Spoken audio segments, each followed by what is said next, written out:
when you mention Karl Marx, maybe the color red comes up for people, and they think the Soviet Union, maybe China, but they don't think Germany necessarily. It's interesting that, I mean, Germany is where communism was supposed to happen. That's right. And so can you maybe speak to that tension? Yeah, absolutely. I mean, this is definitely a factor in the entire history that we're referencing. Marx and Engels never really shed their identity as Germans. Many of their preconceptions, even those traces of nationalism that they had within themselves, even as they were condemning nationalism as a fraud against the working class, their entire formation had been affected by their German background. And it's very true, as you point out, that Germany is intended to be the place where these predictions will play out. I mean, they're also in Britain, also in France, also eventually in the United States.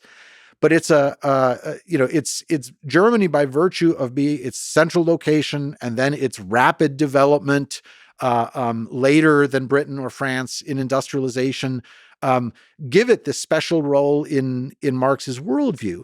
And so it's a lasting irony, or a central irony of this whole story, that when a government establishes itself that claims to be following Marx's prescriptions and realizing his vision, it happens in the wreckage of the Russian Empire, a place that did not match the requirements of being industrialized, developed, well on its way in this historical process.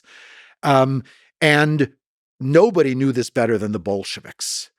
Lenin and his colleagues had a keen sense that what they were doing, exciting as it was a gamble. It was a risk because, in fact, the revolution to really take hold had to seize power in Germany.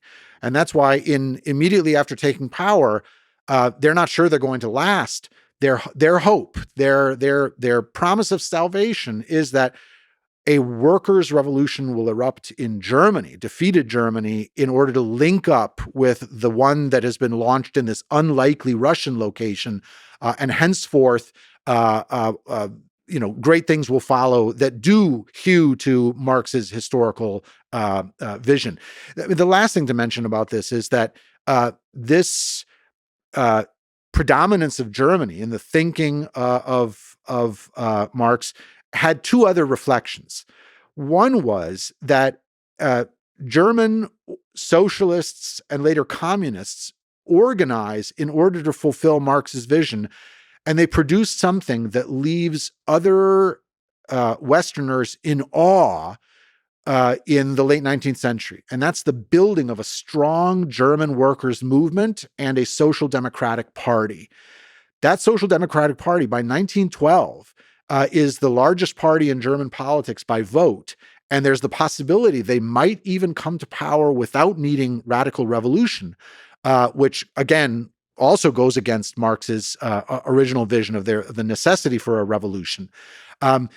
Workers around the world, or rather radical socialists, look with admiration and awe at what the Germans have achieved, and they see themselves as trying to do what the Germans have done. The final point is, growing up during the Cold War, one thought that, well, if you want to represent somebody as being a communist, that person has to have a Russian accent, because Russia, after all, the homeland of this form of government, the Soviet Union, that must be the point of origin. Before the Bolsheviks seized power, in order to really be a serious radical socialist, you needed to read German, because you needed to read Marx, and you needed to read Kautsky, and you needed to read Bernstein and other thinkers in this tradition.